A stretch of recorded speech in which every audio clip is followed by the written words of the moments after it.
Israeli হামলায় আরও ৬০ জন ফিলিস্তিনি নিহত। নেতানিয়াহুর বিরুদ্ধে সাবেক গোয়েন্দা প্রধানের গুরুত্বতর অভিযোগ, ফিলিস্তিনের গাজার বিভিন্ন এলাকায় ইসরায়েলি বাহিনী হামলা চালিয়েছে। এতে গত সোমবার ৭ এপ্রিল ৬০ জন ফিলিস্তিনি নিহত হয়েছেন।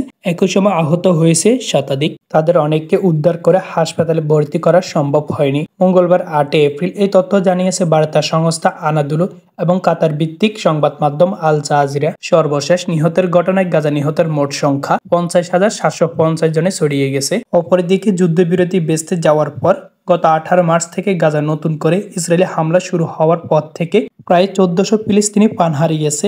ইসরায়েলি সেনাবাহিনী পশ্চিম রাফায় আবাসিক ভ্রমণ গুড়িয়ে দিচ্ছে। বিভিন্ন স্থানে বিমান হামলার পাশাপাশি ইসরায়েলি সেনাবাহিনী শহরের পশ্চিম অংশ রাফা আবাসিক ভবন ভেঙে ফেলার অব্যাহত রেখেছে।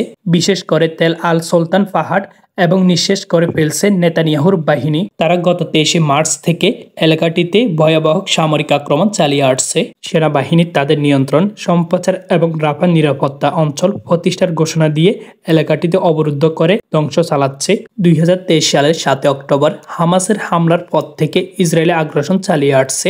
ইসরায়েলের দাবি, হামাসের হামলায় ১২০০ ইসরায়েলি নিহত হন এবং ২০০ জনকে জিম্মি করা হয়েছিল।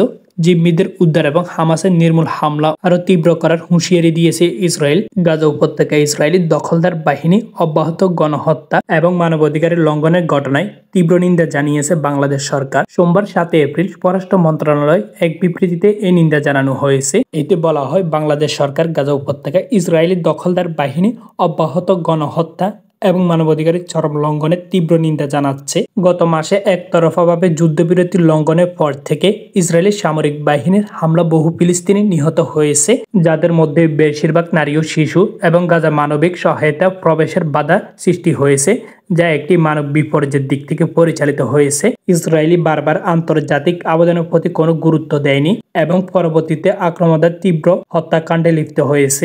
ইসরায়েলের প্রধানমন্ত্রী বেনিয়ামিন নেতানিয়াহুর বিরুদ্ধে গুরুতর অভিযোগ করেছে দেশটির গোয়েন্দা সংস্থা শিন বেটের সাবেক প্রধান ইয়ারাম কোহেন। তবে তার এই অভিযোগের মিথ্যা বলে দাবি করেছেন প্রধানমন্ত্রী কার্যালয় পিএমও। সোমবার ৭ এপ্রিল টাইমস অফ ইসরায়েলের প্রতিবেদন থেকে এই তথ্য জানানো হয়েছে। গাজার স্বাস্থ্য মন্ত্রণালয় জানিয়েছে, গাজা ইসরায়েলের যুদ্ধে কমপক্ষে ৫০,৬৯৫ জন ফিলিস্তিনি নিহত হয়েছেন এবং ১,১৫,৩৩৮ জন আহত হয়েছে। সরকারি মিডিয়া অফিস জানিয়েছে, মৃত্যুর সংখ্যা ৬১,৭০০ জনের বেশি।